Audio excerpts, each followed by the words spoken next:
A partir de este momento tendremos una mesa en la que participará tanto Rodolfo Medina, abogado, a punto de ser doctor, Pablo Álvarez Sicase, maestro en cuestiones económicas, y Ernesto Fadel Santos Coy. Vamos a hablar tanto de la elección en Estados Unidos y las consecuencias que va a acarrear, como de manera inicial, si me lo permite Pablo, me gustaría que hiciera alguna reflexión sobre lo que sucedió ayer en la Suprema Corte de Justicia, Rodolfo.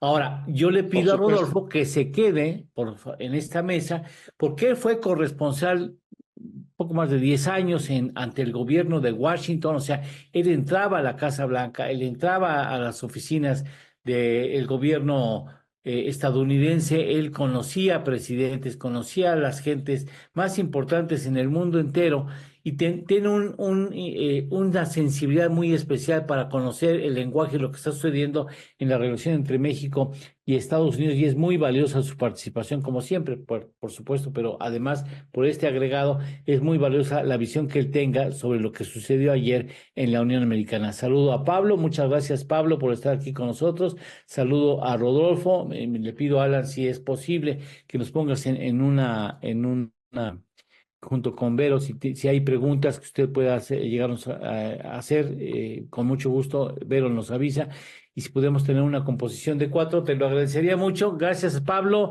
Iniciamos con Rodolfo, si no tienes inconveniente con esta parte de la Suprema Corte de Justicia, y abrazo y agradezco a Rodolfo que está aquí con nosotros en esta tu casa. Lalo, muchas gracias. Buen día. Perdón por la tardanza, tuve problemas de conexión. No te preocupes, no te preocupes. Mira, lo que vimos para mí fue el desarrollo de una estrategia muy bien armada desde el gobierno. No fue, ahora lo podemos decir, no fue casualidad que Claudia Sheinbaum nos estuviera diciendo que tenían un plan, y dijo algo muy importante, que aquí lo mencionamos cuando creo que todavía ni sonaba o no se entendía que poder haber ahí algo trascendental. Ella dijo, hay que esperar cómo va a ser la votación. Después es algo que fue replicando Noroña, el propio Monreal. Era un comentario, Lalo, que ahora podemos ver, estaba cargado de significado. Ahora, ayer que se produjo la sesión del Pleno, se vio cómo se desarrollaba esa estrategia. Subí algunos videos durante el curso de la sesión, y el primero que subí decía 15 minutos y Lenia Batres ya hizo de las suyas. ¿Qué es lo que hizo Lenia Batres? Intentar reventar la reunión, traer a colación la necesidad de discutir antes que todo si era viable la procedencia de esta discusión. Obviamente le dijeron eso ya pasó, va a haber un momento para discutir esta parte, etcétera. Y todo el tiempo, tanto Lenia Batres como Yasmín Esquivel estuvieron intentando boicotear la reunión, pero montándole presión, ahora lo veo claramente, montándole presión a los ministros, sacando comentarios, algunos yo creo que absolutamente mentirosos y falsos, de cómo habían votado en decisiones anteriores, cuáles eran sus antecedentes, cuáles eran sus precedentes. Y ahora se ve claramente, le estaban montando el escenario al ministro Pérez Dayán para que saliera y él se apartara del bloque de los 8 ministros que habían estado construyendo esta esperanza de que se podía dar marcha atrás a la reforma constitucional. Ahora, Lalo, no voy a ser de los que lo llamen traidor a Pérez Dayán. Si lo es, yo creo que quien lo estén acusando de traidor es porque tienen pruebas de que el tipo algo esconde, de que ha sido una rata, y lo que deberían hacer es evidenciar esas pruebas. Yo creo que podría ser, pero no voy a decir que es un traidor. ¿Qué sí voy a decir, Lalo? Lo que es evidente en Pérez Dayán es que él se apartó de una reflexión que va más allá de lo que han sido las votaciones en la Suprema Corte de Justicia, porque esta no fue una votación en ningún sentido, digamos que apegada a lo que ya hubiéramos visto. Precisamente por eso los argumentos iban en un sentido trascendental, es decir, ha pasado esto, pero ahora está pasando esto. ¿Y qué es lo que estaba pasando? Y ya pasó. Un ataque al Poder Judicial, que desaparece literalmente la independencia del Poder Judicial como parte componente de la República, conformada de 3 poderes, ejecutivo, legislativo y judicial. Vemos ese apabullamiento y por lo tanto un ataque a los principios fundacionales de la Constitución, los principios fundacionales de la República. Pérez Dayán, para decirlo en breve, él no vio eso. Él dijo, la única razón por la que voto en este sentido es por precedentes. Es decir, él votó, según dijo, de acuerdo a cómo ha venido votando cuando se cuestionaba la constitucionalidad a partir de acciones de inconstitucionalidad, que es lo que estuvo ayer. Son cuestiones muy técnicas, pero diciéndolo en términos lisos, él se apegó para votar como se hubiera votado de una manera tradicional, algo que no fue tradicional. Ahora, para concluir la discusión, lo que puedo decir, Lalo, es que debemos prepararnos para un México que tal vez algunos de nosotros sí conocimos, con un poder hegemónico de un poder único. Me parece a mí que vamos hacia el fascismo o hacia el socialismo, y eso va a depender de la relación con Estados Unidos, y lo dejo ahí para poder seguir abundando Muchas después. gracias, Rodolfo. Muchas gracias, Pablo. Estimado Pablo, ¿este resultado en la Unión Americana complica la relación entre México y Estados Unidos? Sí, por las últimas manifestaciones de Trump en Carolina del Norte, y porque obviamente cuando tú prometes algo en campaña, evidentemente tus seguidores que están muy empoderados te van a reclamar que cumplas esas promesas, ¿no? Entonces, el tipo de cambio reaccionó de una manera muy clara, se fue a 20.80, cuando parecía que Harris tenía alguna posibilidad, bajó a 20.45, y una vez que ya se supo que Trump ganaba, ya se regresó a niveles de 20.70 y ahorita están 20.64. Entonces, es claro que si en un solo día el tipo de cambio pasa de 20.07 a 20.64, la señal es muy clara. Y esto obviamente tiene un efecto en México, sobre todo por tres motivos. Primero, porque es muy probable que nos pongan aranceles. Segundo, porque la presión hacia México por el tema migratorio se va a complicar muchísimo. Y lo tercero, porque Estados Unidos va a tratar a México como un tema de seguridad nacional. Todo el tema de combate de drogas y demás va a implicar una política mucho más agresiva hacia México. Bien. Ernesto Fárez Santoscoy, ¿tú cómo la ves? ¿Qué cambios prevés por el resultado de ayer de Trump?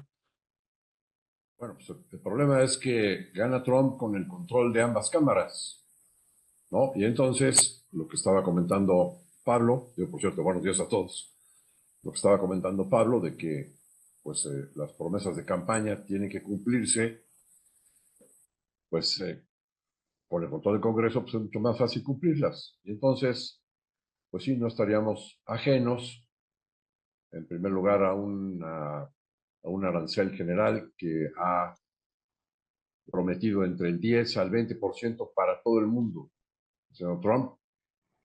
Y en segundo lugar, pues algún arancel fuerte, muy fuerte, para la industria automotriz de México, independientemente de si las armadoras son americanas o no.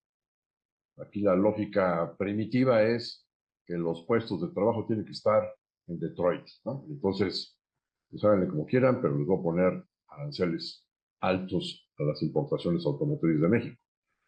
Y por último, pues esta última amenaza que se hizo de imponer un arancel de 25% si no hacemos algo en cuanto a migración, en cuanto a el tráfico de la droga, ¿no? Del fentanilo principalmente. Bueno, quizás lo de la migración ya hemos pasado por eso, ¿no? El señor Marcelo Ebrard, pues le tocó cerca de ayer y negociar esa parte cuando estaba Trump con éxito. Hay que recordar que se mandaron más de 30,000 o 40,000 efectivos a la zona fronteriza. Se logró controlar en algo la migración y eso tranquilizó los ánimos del en aquel entonces presidente Trump. Pero bueno, pues sí nos pueden volver a amenazar con eso. Y lo peor, me parece, es la amenaza que pudiera venir de abrir la negociación del Tratado de Libre Comercio. No es la revisión que está contemplada para el año 26, sino abrir de nuevo la negociación. Eso sería realmente peligroso para México. Pero por otro lado, nosotros hemos hecho algunos pecados mortales, ¿no?, contra el Tratado de Libre Sí, Comercio, con la cual pues, nos mereceríamos sí. esa apertura de la negociación, porque ya Bien. sabemos hasta qué tema iría, ¿no? Bien, entonces nos vamos al análisis.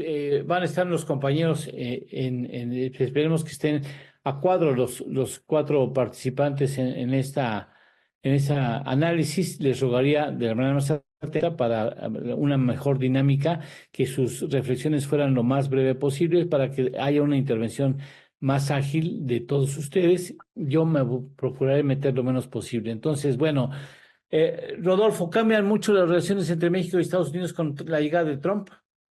Sí, Lalo. De hecho, yo lo que te diría en primer lugar, voy a tratar de hacerlo como tipo viñetas. Uno, hoy tengo muchas más preguntas que respuestas, pero intentaré elaborar sobre algunas respuestas. Y la número uno es, hay que recordar que Estados Unidos ha tenido ya experiencia en lidiar con un régimen mexicano controlado por un partido hegemónico. Esa fue la época del PRI. Y a mí lo que me decían en Washington es que cuando aprendieron a apretar donde tenían que apretar en los tiempos del PRI, los gringos conseguían lo que querían. Y ahora no veo por qué podría ser diferente. Yo he venido diciendo que López Obrador es un riesgo de seguridad nacional y ahora lo es todavía más.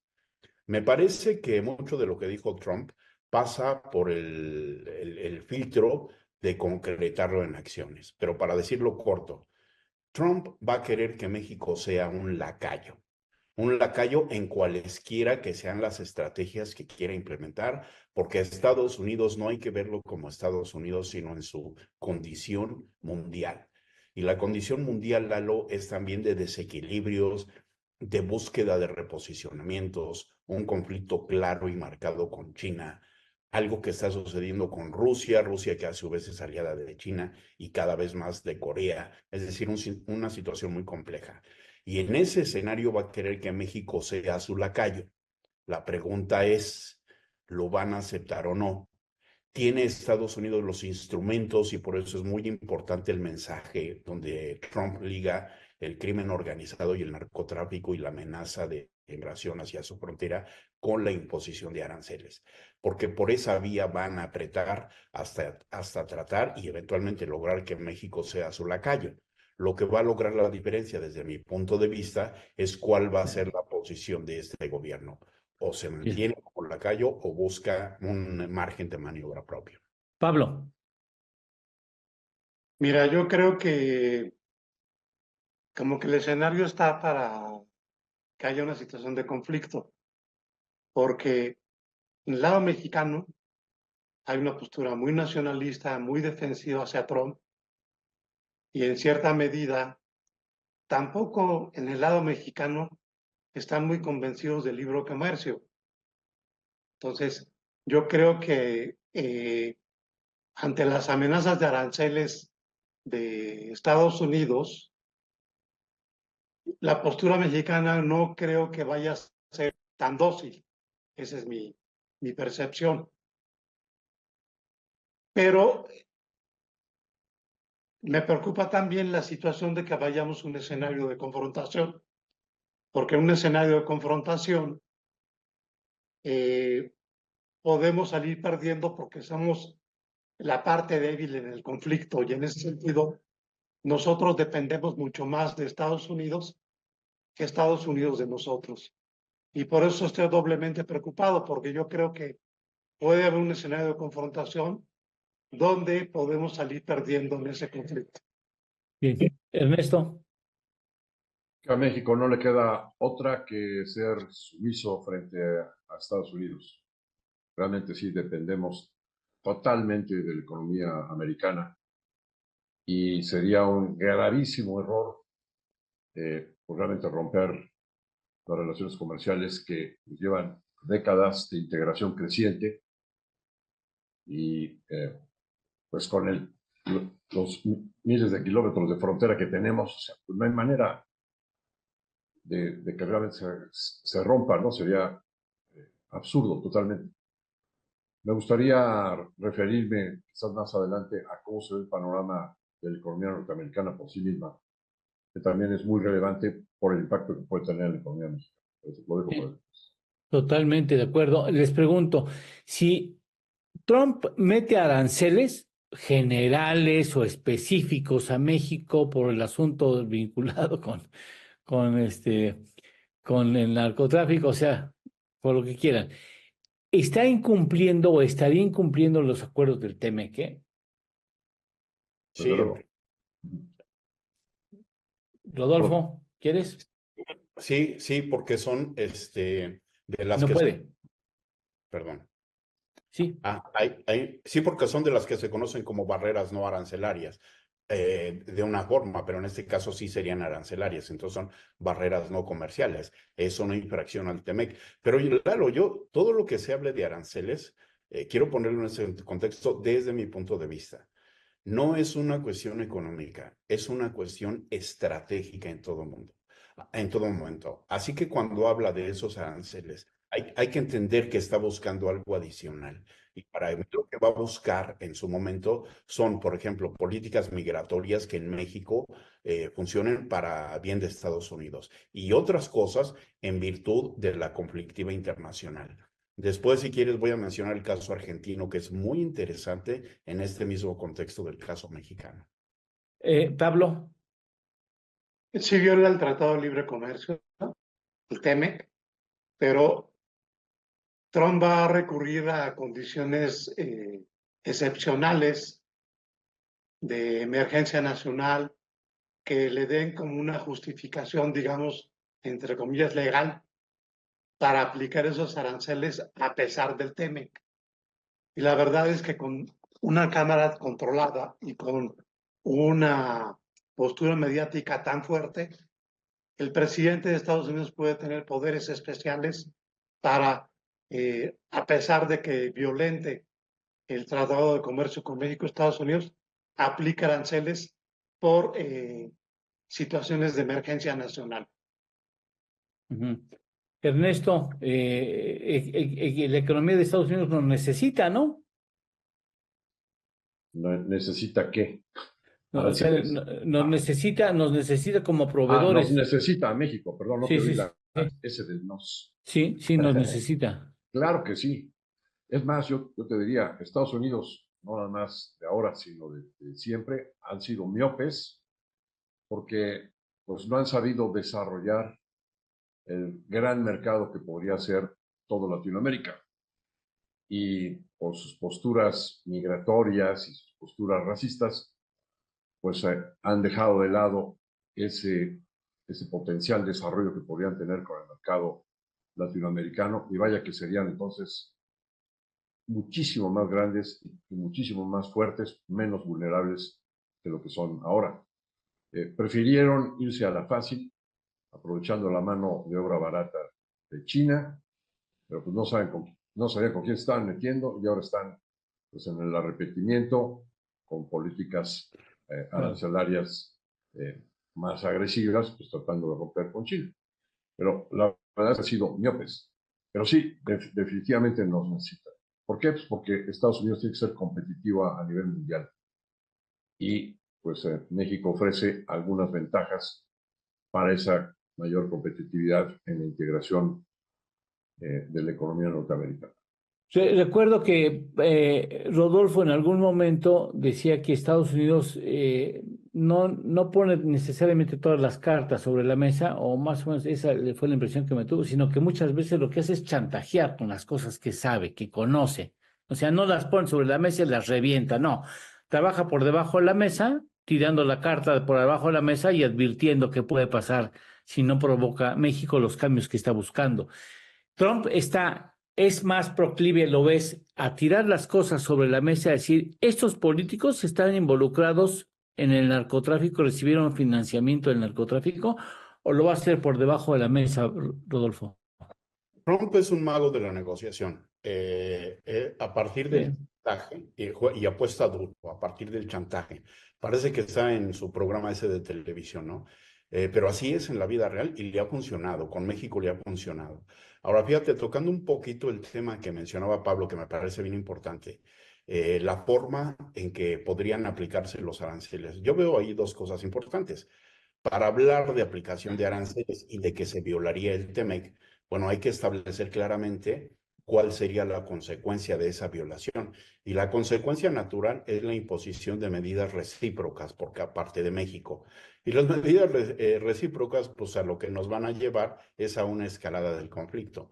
Efectivamente, existen recursos para Estados Unidos para imponer sanciones. Ayer les mencionaba que hay siete leyes de carácter extraterritorial que imponen su derecho al mundo prácticamente.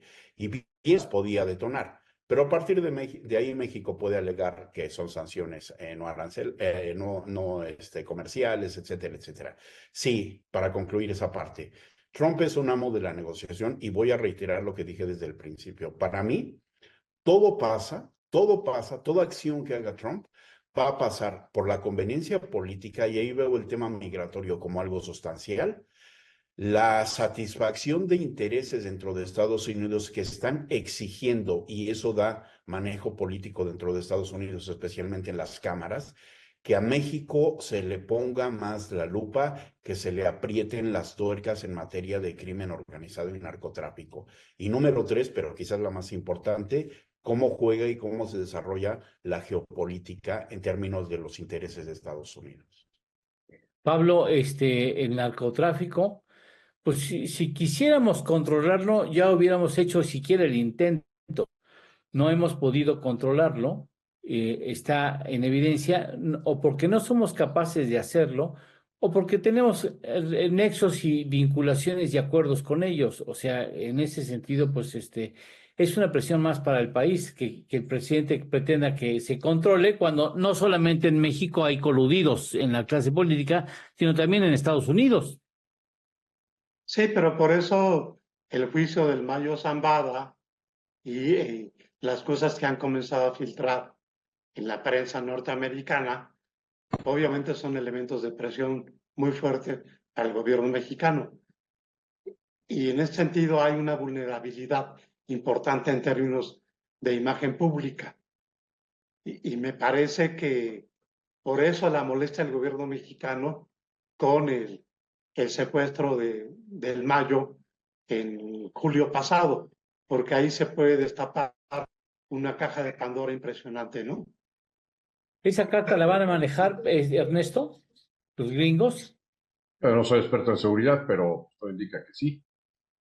Hay que recordar, dentro de las promesas de campaña, que el señor Trump dijo que iba a usar sus leyes, las que comentaba muy bien ahorita Rodolfo, donde se le pudiera catalogar a Morena como un grupo terrorista, ¿no?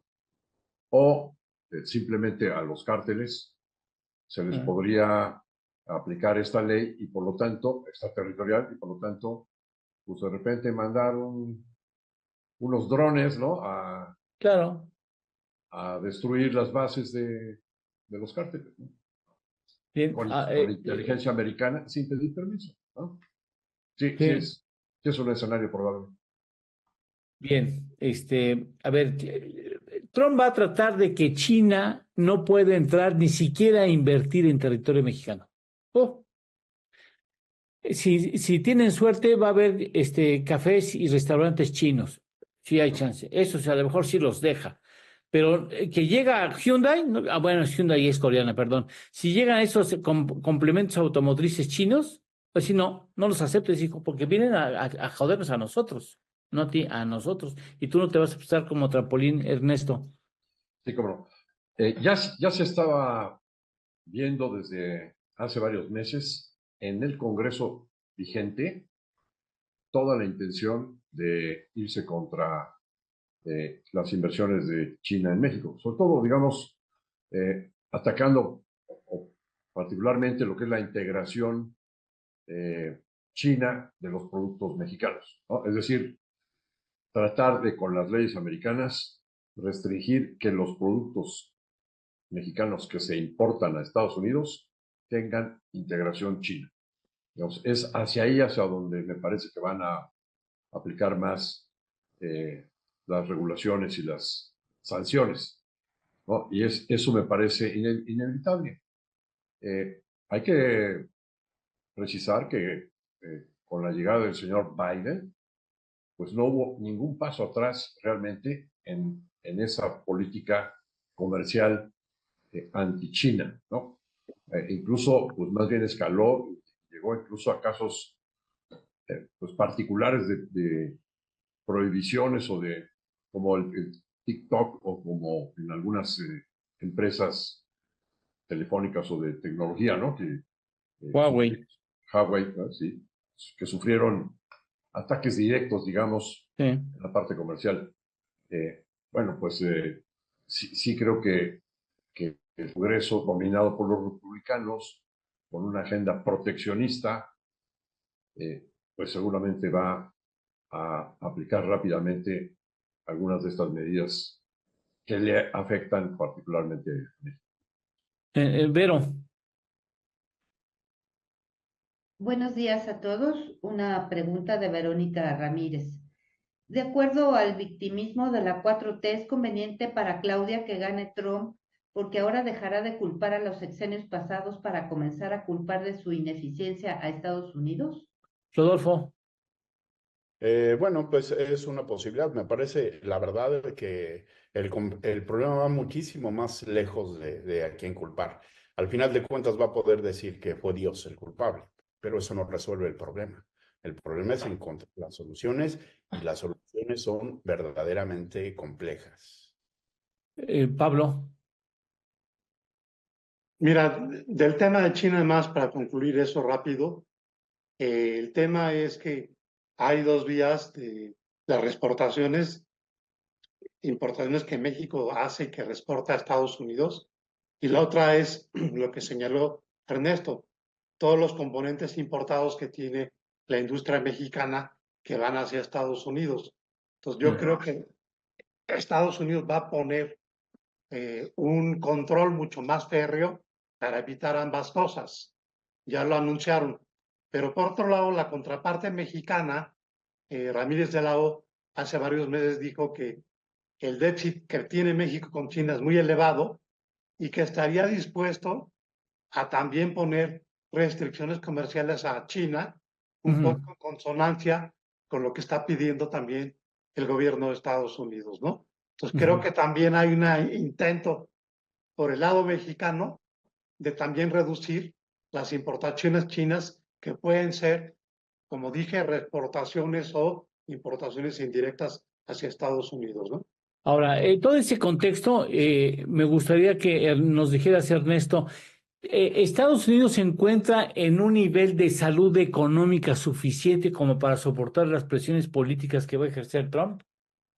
Bueno, fíjense que la economía de Estados Unidos está creciendo a una tasa cercana al 3%. Estamos hablando de la economía más grande del mundo, ¿no? Arriba de su promedio, ligeramente arriba de su promedio histórico. Estoy hablando de los últimos trimestres, no nada más el último, que fue 2.8. La tasa de desempleo la tiene todavía muy abajo, al 4.1%, pero incluso ha estado bajando en los últimos meses. Llegó un poquito más alto, después de un mínimo de 3.7, subió al 4.3, ahora está al 4.1. La inflación está en descenso, sí fue la más alta pospandémica. Hubo un error garrafal de la Reserva Federal al no reconocer una inflación estructural.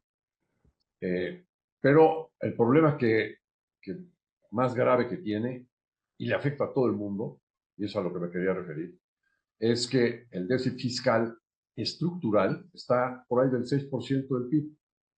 Terminó el ejercicio fiscal de septiembre, en un año electorero, con un déficit superior al 6%, casi 7% del PIB. Hoy la deuda norteamericana... Nos copió. le copiaron a AMLO. Hoy la deuda norteamericana equivale al 124-125% del PIB, 35 billones de dólares contra un PIB que vale aproximadamente 28 billones. Si el BID permanece, porque ¿qué es lo que está prometiendo? O se incrementa, porque es lo que está prometiendo el señor Trump, bajar la tasa de impuesto de la renta de las empresas del 21 al 15, por más aranceles que ponga todo el mundo, el comercio internacional de Estados Unidos en relación al tamaño de su economía no es tan importante, no lo logra compensar, entonces tendrías el déficit al 6% anual. ¿Qué quiere decir esto? Que pues, en el primer año, al término del primer ejercicio fiscal de Estados Unidos, tendría un nivel de deuda sobre PIB de 130%. Al siguiente año, 136%. En 3 años, 150% del PIB.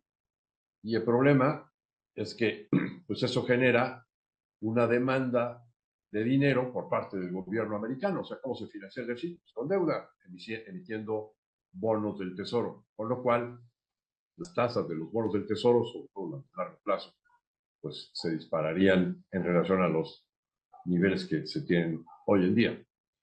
Y esto, al final de cuentas, más una política, o sea, una política fiscal tan expansiva, más una política comercial proteccionista, pues es un entorno de inflación y entonces Estados Unidos se estaría convirtiendo en una fuente de inflación estructural para la economía del mundo. Pablo. Sí, en la misma línea. De hecho, los bonos de 10 años comenzaron a subir de manera muy fuerte a partir de que las posibilidades de Trump crecieron enormemente desde principios de octubre. Y ahí hay dos señales que los mercados están dando. Esta señal de que va a haber más déficit público, como bien lo señala Ernesto, y esto obviamente el mercado está viéndolo como que esto a la larga va a generar inflación. Pero adicionalmente Trump va a presionar fuertemente a la Reserva Federal para que baje más agresivamente las tasas para impulsar en el corto plazo la economía. Entonces podríamos ver estos efectos negativos no de manera inmediata, Eduardo, sino más bien dicho dentro de 1 o 2 años. Entonces vamos a tener como una euforia económica por esta reducción de impuestos, por esta baja de las tasas de interés, por estas medidas proteccionistas a los aranceles, que su efecto no va a ser tan inmediato, pero se va a sentir obviamente como un factor también de mayor inflación, porque estos aranceles se van a trasladar al consumidor, como han advertido los economistas de todas las tendencias, ¿no?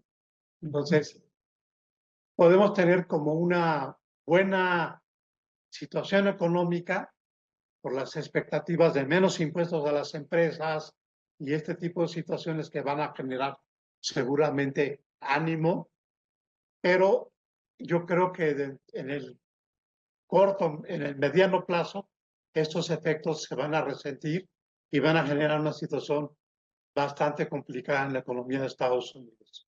Por otro lado, los aranceles, el efecto de los aranceles en el crecimiento, en el corto plazo tampoco son muy significativos, pero podrían serlo si esto comienza a generar o ampliar una guerra comercial no solamente con China, sino con el resto del mundo, ¿no? Pues mi impresión es que después de la fiesta que pueda generar las medidas populistas de Trump, vamos a entrar en una situación muy crítica en 2, 3 años en la economía de Estados Unidos y en la economía del mundo, ¿no? Ahorita voy de con... México, nada más para concluir, en el caso de México, los efectos sí van a ser más inmediatos. Ernesto, ahorita voy contigo. Déjame preguntarle a Sí. Rodolfo. Rodolfo, ¿tiene Sheinbaum, y lo digo sin el ánimo de ser o parecer ofensivo, ¿tiene Sheinbaum los tamaños para enfrentar a Donald Trump? Es que, mira, yo lo que veo es que en medio está López Obrador. Por eso digo que es un riesgo de seguridad nacional. López Obrador, al ser un riesgo de seguridad nacional y con este escenario tan complicado de la discursiva frente al crimen organizado y el narcotráfico, ya extendida por Donald Trump, los elementos de información que sabemos que ya existen, ese es el instrumento con el que Donald Trump va a poder presionar para que se doble este gobierno. Por eso decía que lo va a querer como lacayo, y aquí la gran disyuntiva es, trascendiendo eso y no evadiendo la respuesta, porque la verdad es que no la sé, pero lo que sí te puedo decir, lo que sí se presenta en el escenario como mexicanos es, uno, pues comenzar a preguntarnos qué es la libertad, o sea, qué es un mexicano libre. Y número dos, lo que veo claramente es que vamos hacia un totalitarismo, o ya sea de corte fascista, aliado con Estados Unidos, o ya sea de corte socialista, distanciado de los Estados Unidos, porque China no juega solo. China está ya muy metido en América Latina y es el rinconcito en el que Claudia Sheinbaum, igual que lo hizo Argentina, los peronistas, Claudia Kirchner y su marido y los que siguieron, irse a ese rinconcito. Y el escenario, pues yo lo veo ahí. Bien. Ernesto. Bueno, yo quería comentar otras cuestiones, ¿no? La parte geopolítica. Sí, adelante. Pero digo, estaría cambiando de tema. Bueno, vamos a ir a una pausa, no te preocupes. Muy bien. Bueno, el señor Trump es totalmente disruptivo, ¿no? Y pues uno de los puntos que preocupan es qué va a pasar con la OTAN, qué va a pasar con Ah, Ucrania. Lo más probable es que de inmediato al tomar posesión el señor Trump les retire todo tipo de ayuda a Ucrania sí, y por que supuesto. vuelva a amenazar a la OTAN de desintegrarse, ¿no? Y pues esto pone en una vulnerabilidad absoluta a, a toda Europa, ¿no? Sí. Pero pues es un escenario que ahí está también con alguna probabilidad de ocurrencia. Apunte final, 2 minutos para cada quien, si me lo permite, para podernos despedir con propiedad. Rodolfo Medina. Número uno, Lalo, como el experto económico financiero que no soy, pero les puedo adelantar a todos que en el largo plazo todos vamos a estar muertos. Es la frase del Premio Nobel de Economía. Número dos, no una certeza, sino una gran pregunta. ¿Qué va a pasar con Rogelio Ramírez de la O, quien comprometió en la City de Londres que la reforma judicial que iba a pasar y a aplicar Claudia Sheinbaum iba a ser una reforma sensata? Y también les prometió que estuvieran tranquilos que México iba a bajar el déficit a 3%. Y número tres, sí, esa sí es una reflexión seria. Hay que ver el comportamiento del peso, porque yo desde mi ignorancia económico-financiera veo una corrida, pero también veo un baile no tipo danzón, sino tipo rock and roll de nuestra moneda, que va a estar sujeta a los vaivenes de las declaraciones de Donald Trump, Sí. pasando también por la inestabilidad que en los hechos crea la reforma que ya es constitución. Así que, Lalo, cerraría solamente diciendo, como mexicanos debemos comenzarnos a preguntar otra vez qué significa ser un hombre libre. Yo nací combatiendo al PRI y seguramente me voy a morir combatiendo otro régimen de partido hegemónico, porque al igual que Hitler prometía un Reich de 1000 años, yo a este régimen le veo vida larga, Lalo, para desgracia de todos. Pablo, muchas gracias. Rodolfo. Pablo. Mira, yo creo que la llegada de Trump era lo que se esperaba, no nos llamemos a engaño. Las encuestas eran muy claras. Segundo, México va a tener una relación muy complicada porque ha violado no solamente con la reforma judicial, sino con los litigios que tiene pendientes y con las reformas que ha hecho constitucionales este año. Ha entrado en conflicto con el TEMEC, en tema energético, en muchos temas, y creo que en este sentido la negociación que vamos a tener con el gobierno de Trump va a ser muy complicada y creo que vamos a intensificar el nivel de conflicto político. La presidenta Claudia Sheinbaum le acaban de preguntar que cómo veía la reelección y la elección de Trump, y con su candidez dijo, no, pues no va a haber ningún problema, todo está perfecto, ¿no? Entonces, bueno, yo creo que esa forma de tratar de tranquilizarnos no nos dice mucho, y creo que vamos a entrar en una relación de mucho conflicto donde creo que Donald Trump no tiene mucho respeto por la presidenta mexicana. Bien, muchas gracias, Y por Pablo. último, Sí. los afectados en este tema, la economía de Estados Unidos va a seguir funcionando muy bien, pero eso no quiere decir que la economía mexicana vaya a funcionar muy bien. Vamos a tener un desacoplamiento muy claro el próximo año, ¿no? Bien, muchas gracias, Pablo. Ernesto. Y bueno, pues imagínense que Claudia Sheinbaum está recibiendo un gobierno con un déficit fiscal enorme, pero nosotros no somos los americanos, no somos los dueños del dólar. Y tenemos colgado de un hilo el grado de inversión. Se quiere bajar el déficit, pero si recortas mucho el gasto, pues vas a meter a la economía en una recesión y no vas a captar suficientes impuestos. Requieres de hacer una reforma fiscal. ¿Cómo vas a hacer una reforma fiscal recaudatoria para subir impuestos cuando tu socio comercial va a bajar la tasa de impuestos del 21 al 15? Sí, O sea, la verdad es que el claro. escenario es complicadísimo. Me parece, en resumen, que la doctora Claudia Sheinbaum tiene que repensar totalmente hacia dónde quiere llevar al país. O al Sí. abismo, porque las estrellas están alineadas para allá, o al éxito, que tendría que tomar medidas radicales contrarias a las que se han tomado. Bien. Señores, agradezco de manera muy especial a mis amigos, personas reconocidas, serios. Pablo Álvarez y Casa, muchas gracias, economista, muchas gracias por estar aquí con nosotros. Pablo Ernesto Párez Santoscoy, muchísimas gracias por ayudarnos a hacer un periodismo interesante. Rodolfo, muy importante tu participación, como siempre, muchas gracias por estar aquí con nosotros. Y ya la vamos tocando de oídas, porque ahora el asunto va a estar muy interesante a partir de ahora. Vamos a seguir bailando, ¿eh? Así es que no nos tome de sorpresa. Muchas gracias, Rodolfo. Gracias, Ernesto. Muchas gracias, Pablo. Gracias a todos. Gracias, Alan. Gracias, Vero. Juan.